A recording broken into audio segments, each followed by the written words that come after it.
Good morning to all of you बच्चों। आज आप लोगों के सामने हम रेशियो एंड प्रोपोर्शन का पार्ट 2 स्टार्ट करने जा रहे हैं। आप सब बच्चों से यही मेरा रिक्वेस्ट है कि इस पार्ट को अच्छे से देखें मेरे YouTube channel star mathematics classes.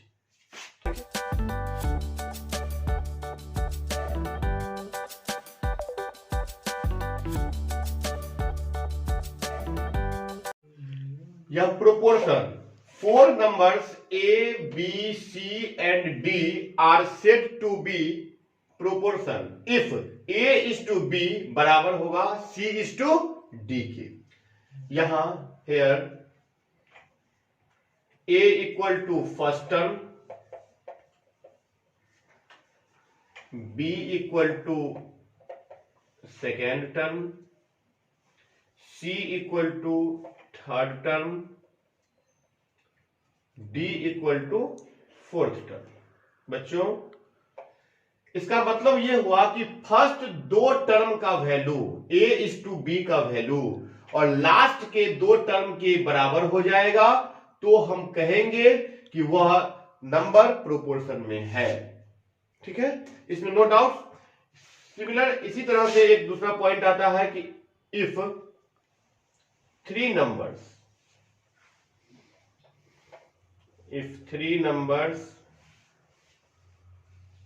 A, B and C are given in the form of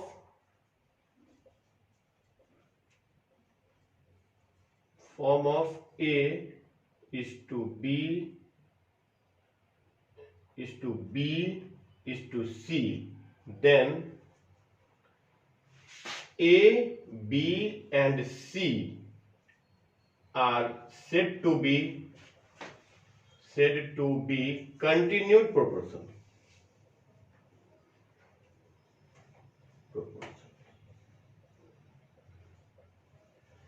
अगर तीन नंबर A, B और C ही केवल दिया हुआ है तो वह लगातार A, B, C है तो उसे हम कंटिन्यूड प्रोपोर्शन कहते हैं। क्या बोलते हैं उसको? कंटिन्यूड प्रोपोर्शन बोलते हैं बच्चों।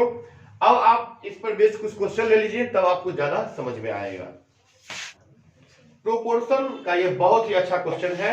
If x is to 18 proportion 5 is to 3 then find the value of x। कैसे बनाएंगे इसको? बहुत ही अच्छा तरीका से बताते हैं इसको। देखिए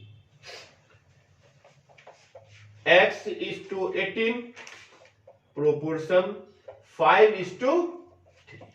बच्चों बताए थे product of extreme and product of mean, और ये क्या लिखेंगे? Product of extreme equal to product of means x को चला मल्टीप्लाई कर देंगे हम 3 से इक्वल टू 18 को मल्टीप्लाई कर देंगे 5 से। ये काट दीजिए 3 6 या 18 तो x का वैल्यू आ जाएगा 6 5 या 30। ये हुआ। क्वेश्चन है if 25, 35, x are in continued proportion then find the value of x। यहां x का वैल्यू निकालना है बच्चों। इस सवाल में तीन ही चीज दिए हुआ है, तीन ही टर्म दिया है, चौथा टर्म का जिक्र ही नहीं है। लेकिन कंडीशन होता है ना कि जब अगर कंटिन्यूड प्रोपोर्शन होगा तो बीच वाले टर्म को दो बार लिख देंगे। देखिए कैसे होगा ये question. Since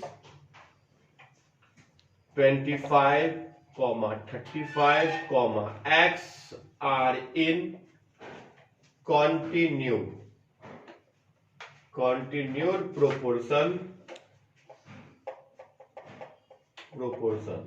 then 25 is to 35।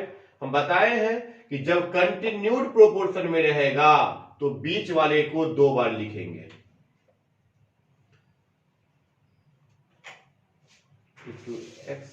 अब ये प्रोपोर्शन बन गया, इसको फिर ऐसे ही कर लेंगे, इसको एक्सट्रीम और इसको मीन। तो लिखेंगे product of extremes equal to product of means.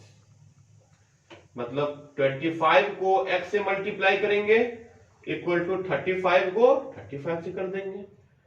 तो x इक्वल टू x किस चीज से मल्टीप्लाई है? 25 से। इसको नीचे लिख लेंगे और जो बच गया उसको ऊपर कर देंगे। 5 5 जा 25, 5 7 जा 35, 5 1 जा 5, 5 7 जा 35, 7 7 जा 49 और नीचे में 1 का तो कोई वैल्यू नहीं होता है, इसलिए x का वैल्यू 49 हुआ। अगर मीन प्रोपोर्शन निकालना हो तो वहां आपको दो ही नंबर दिया रहेगा, दो ही टर्म दिए रहेंगे, तो कैसे निकालेंगे?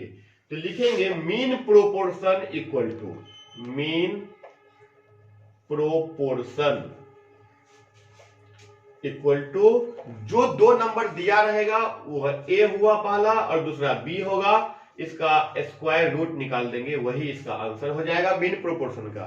इस पर बेस्ड कुछ क्वेश्चन ले लिया जाए। इफ ए इक्वल टू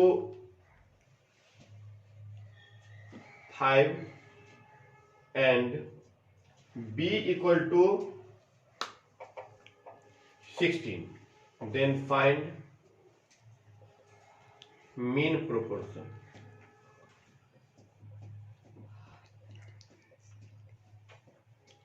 तो क्या करेंगे? लिखेंगे given a equal to 5, b equal to 16, therefore mean proportion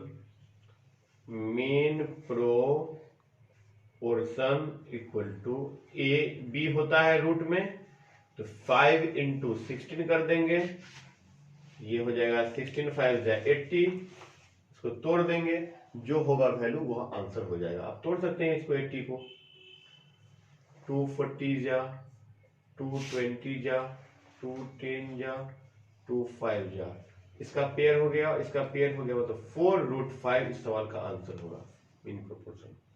next question देख लिया जाए फिर बच्चों। Find the mean proportion between 9 and 4। 9 और 4 के बीच का प्रोपोर्शन निकालना है, कैसे निकालेंगे? यहां लिखेंगे mean proportion between 9 and 4 equal to, हम बताए थे ना कि मीन प्रोपोर्शन होता है रूट ए बी, इसका मतलब हुआ रूट ए की जगह पे 9 इंटू बी की जगह पे 4, तो 9 4 जा 36 होगा, और 36 को पेयर में कभी भी लेंगे तो 6 इंटू 6 कर सकते हैं, इसलिए इस सवाल का पेयर में 6 आया, तो 6 इस सवाल का आंसर हो गया। अगर थर्ड प्रोपोर्शनल निकालने के लिए कहे और डेटा में दो ही टर्म दिया हुआ रहे तो कैसे निकालेंगे? समझ लीजिए, थर्ड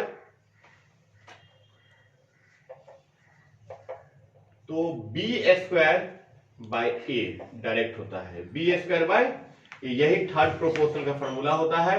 अगर थर्ड प्रोपोर्शनल निकालने के लिए कहे और दो ही नंबर दिया रहे तो डायरेक्ट आप बी स्क्वायर बाय ए करके निकाल सकते हैं, ठीक है। Find the third proportional to 9 and 12। यहां थर्ड प्रोपोर्शनल निकालना है, हम बताए formula third proportional equal to b square by a होता है, मतलब इसको स्क्वायर कर देंगे और इससे डिवाइड कर देंगे तो थर्ड प्रोपोर्शनल का वैल्यू आ जाएगा। तो लिखेंगे third proportional to 9 and 12 equal to, बताए हैं ना कि बी स्क्वायर होगा, बी ये होगा, तो मतलब बी स्क्वायर बाय ए होता है, इसका मतलब होगा 12 का स्क्वायर हो जाएगा बाय 9 हो जाएगा, इसका मतलब होगा 12 इंटू 12 होगा बाय 9 होगा, काट दीजिए इसको, 3 3 जा 9, 3 4 जा 12, 3 1 जा 3, 3 4 जा 12, 4 4 जा 16 इस सवाल का आंसर हो जाएगा।